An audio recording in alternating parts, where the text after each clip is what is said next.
Hello viewers, it is Avinash in DIY Garage. In this video, we are gonna talk about replacing the clutch plates of Pulsar RS200. So, how do we even know when your clutch needs changing?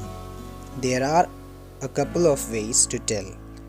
Let's assume your chain and sprockets and your rear tire are all in decent shape. Then it is just be that your clutch is worn out.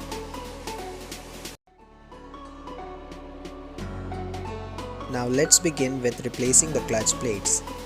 First of all, we need to remove the lower side fairing of the bike so that we can remove all the bolts of this part of engine.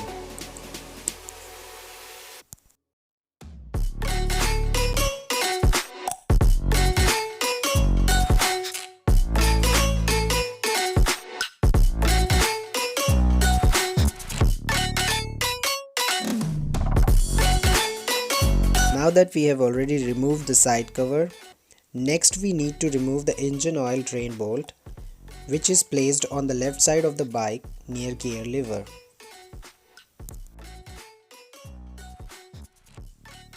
Put a container beneath it and let engine oil to drain. Note, if your engine oil is new and you want to reuse it, then better keep a clean container so that engine oil remains clean and can be reused.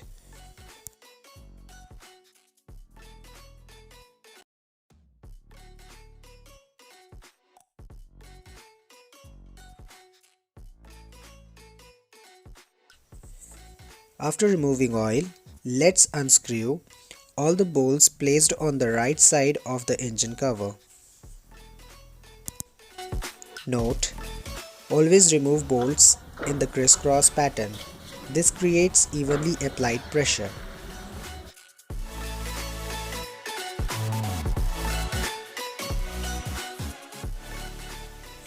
While removing this engine panel, you also make sure to remove this clutch cable, which is placed here.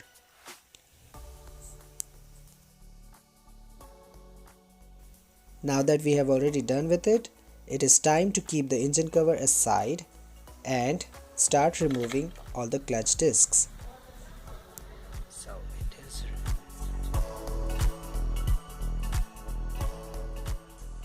here. This is the clutch plate.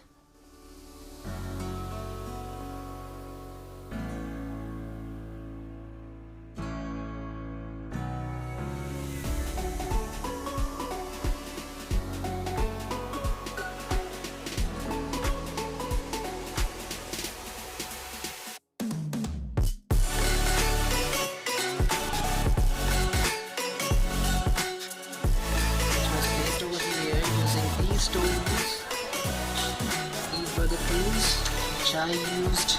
Another one is this one. This one is called the clutch screw holder.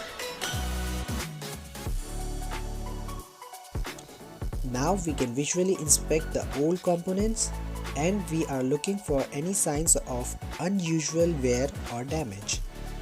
Also check the inner hub for any signs of unusual wear.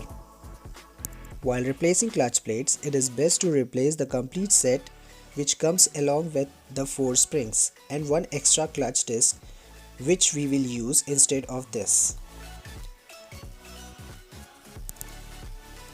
Note, Bajaj is selling KTM Duke 200's clutch plate for its Pulsar RS200 models. So when you get only the clutch plates, there is a plate which is shorter, so we need to get a complete set including 4 springs in which an extra plate is included, that we need to replace it instead of the shorter plate. Now once all the components check out okay, we can begin the process of reassembling.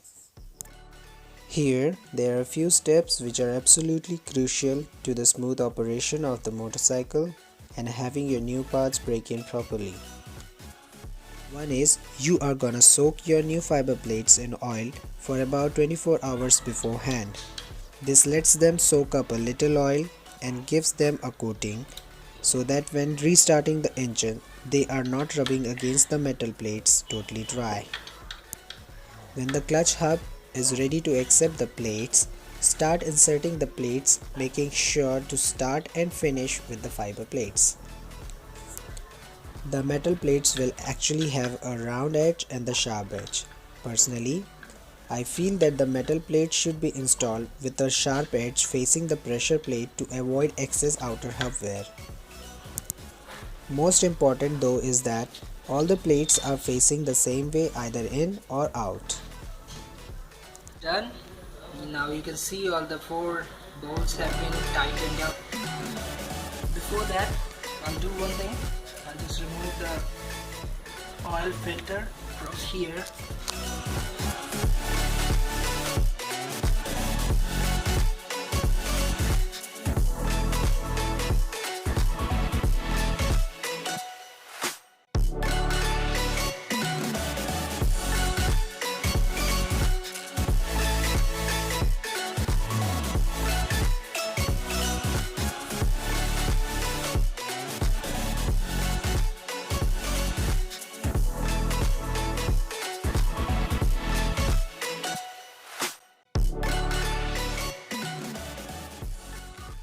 Bolts are all done now. I have tightened it correctly and very firmly. You also need to check the other side of the engine.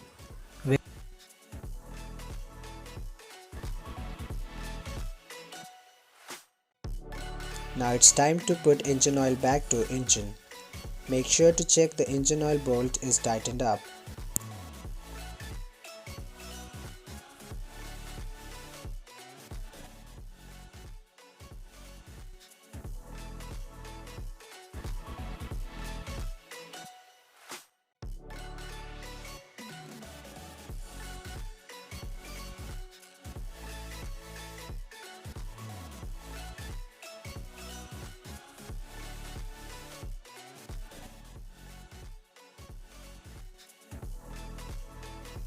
Now, you need to adjust the clutch cable according to your requirement.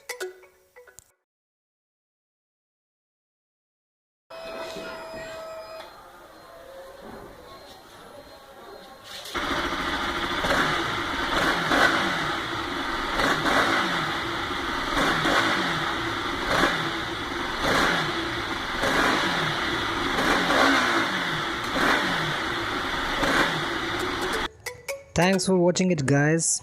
That's it for today. Please subscribe to my channel.